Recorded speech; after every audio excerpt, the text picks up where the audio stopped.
창세기 9장은요, 정말 거대한 희망과 깊은 실망이 그야말로 정면으로 충돌하는 이야기입니다.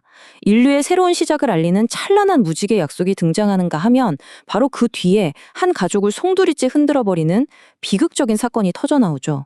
이 극적인 반전의 장, 오늘 함께 깊이 들여다보겠습니다. 자, 한번 상상해 보세요. 끔찍한 대홍수가 모든 것을 삼켜버리고 세상은 물과 침묵만이 남았습니다.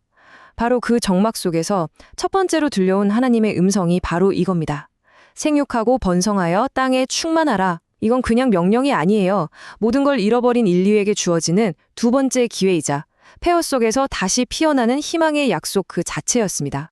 그래서 오늘은요, 먼저 인류의 새로운 시작에 대해 살펴보고 이어서 등장하는 무지개 언약의 의미를 알아볼 겁니다. 그리고 분위기가 급반전되는 포도원 사건과 그로 인해 한 가족이 겪는 시험, 마지막으로 이 모든 것이 어떤 예언적 유산으로 남게 되는지 이 흐름을 따라서 차근차근 짚어보겠습니다. 자, 홍수가 휩쓸고 간 세상은 정말 아무것도 남지 않았겠죠? 완전히 리셋된 세상입니다. 그렇기 때문에 인류는 이제 새로운 땅에서 새로운 규칙을 배워야만 했어요. 하나님은 인간과 자연의 관계를 완전히 새롭게 설정하십니다. 이전과는 전혀 다른 세상이 시작되는 거죠. 여기서 정말 중요한 변화가 몇 가지 등장하는데요. 이전과 달리 이제 고기를 먹는 게 허용됩니다. 이건 인간과 동물의 관계가 근본적으로 달라졌다는 신호죠. 하지만 더 중요한 게 있어요. 바로 피는 피로 갚으라는 원칙입니다.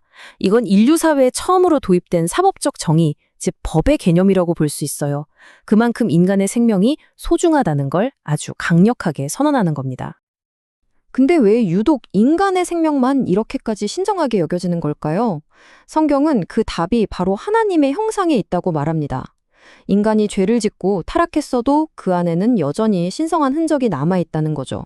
바로 이것이 인간의 가치와 존엄성의 근원이라고 이야기하는 겁니다. 자, 그리고 이제 이야기의 스케일이 확 커집니다. 한 개인이나 가족이 아니라 온 인류, 아니 살아있는 모든 생명체와 맺는 역사상 최초의 공식적인 언약이 등장하거든요. 여기서 언약이라는 단어, 이게 정말 중요해요. 그냥 약속이랑은 차원이 다른 개념이거든요. 이건 뭐랄까, 하늘과 땅 사이에 절대로 깨트릴 수 없는 신성한 계약 같은 겁니다. 이 개념을 알아야 노아 이야기의 깊이를 제대로 이해할 수 있습니다. 그래서 그 언약의 핵심 내용이 뭐냐? 바로 이 한 문장입니다. 다시는 물로 세상을 멸망시키지 않겠다. 와, 이건 인류에게 주어진 최고의 안정 보증수표 같은 거였어요. 생각해보세요. 이제 비가 올 때마다 혹시 세상이 또 끝나는 거 아니야? 하는 끔찍한 공포에 떨지 않아도 된다는 거잖아요. 그리고 이런 엄청난 약속에는 눈에 보이는 사인이 필요하겠죠? 그게 바로 무지개입니다. 근데 여기서 진짜 흥미로운 점은 하나님이 이걸 내 무지개라고 부르신다는 거예요. 마치 하나님 스스로도 이 아름다운 무지개를 보면서 아, 맞다. 내가 약속했지 하고 기억하시겠다는 그런 의미로도 들립니다. 자, 이렇게 하늘에서는 영원한 약속의 무지개가 빛나고 있는데 땅에서는 무슨 일이 벌어지고 있었을까요?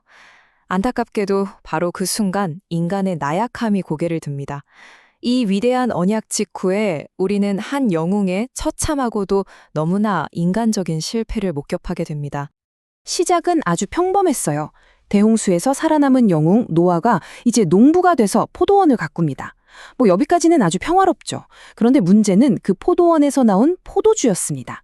딱 한 번의 실수, 한순간의 절제 실패가 그를 정말 상상하기 힘든 무방비하고 수치스러운 상황으로 몰아넣고 맙니다.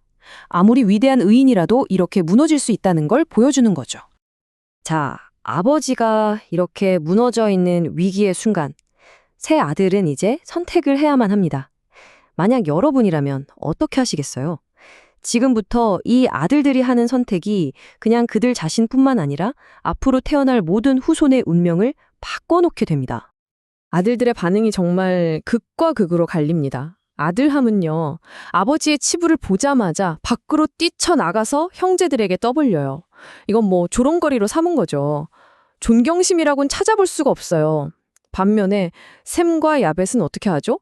그들은 옷을 들고는 차마 아버지를 정면으로 볼 수가 없어서 뒷걸음질로 들어가서 조용히 덮어드립니다. 한쪽은 비웃음과 무례함, 다른 한쪽은 존중과 사랑. 바로 이 한순간의 행동이 모든 걸 결정해버립니다. 이제 이 사건은 그냥 한 가족의 불미스러운 일을 넘어서게 됩니다.